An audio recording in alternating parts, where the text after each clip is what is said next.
Hartlike groete in die naam van ons Here Jesus Christus. Ek wil vandag en in die weke wat volg so 'n bietjie praat oor die betekenis van ons liggame in ons godsdiens en ons verhouding met die Here. Baie van ons onderskat die betekenis van ons liggame vir die Here. En ek wil vandag spesifiek praat oor die onderwerp. Ons moenie ons liggame verwaarloos nie. Romeine 12 vers 1 sê hierdie woorde: Ek vermaan julle dan, broeders, by die ontferminge van God, dat julle julle liggame stel as 'n lewende, heilige en aan God welgevallige offer.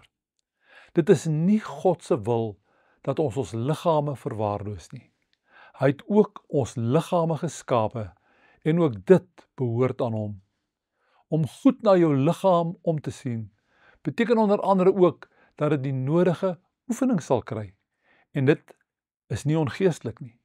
Daar steek 'n groot stuk waarheid in die ou gesegde: 'n gesonde liggaam herberg 'n gesonde gees. Soos wat die toestand van 'n mens se emosies en gees 'n groot invloed op jou liggaam kan hê, is die omgekeerde ook waar. Dit word ook gereflekteer in Johannes se woorde aan Gaius in 3 Johannes vers 2.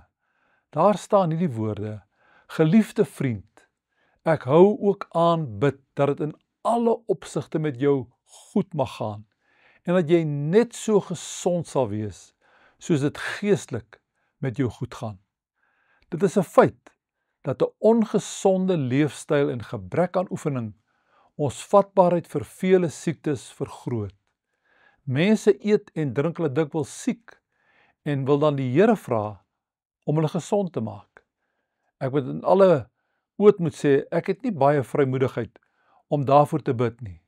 As ek my siek geëet het, moet ek ten minste probeer om my weer gesond te eet.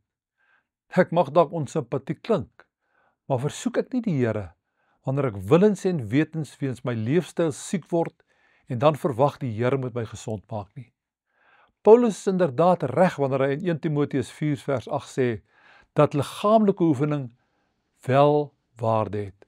So vandag wil ek vir jou sê, ongeag jou ouderdom, waar jy is, dit is belangrik dat ons sal oplet wat ons inneem in ons liggame, wat ons met ons liggame maak, want ons is verantwoordelik teenoor die Here vir wat ons liggame oorkom en hoe ons met ons liggame omgaan.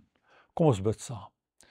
Here, ek besef dat ek ook rentmeester van my liggaam is en wil erns maak met die feit dat ek ook aan U verantwoordelik is vir hoe ek my liggaam behandel. Amen. Sterkte, alles van die beste tot volgende week.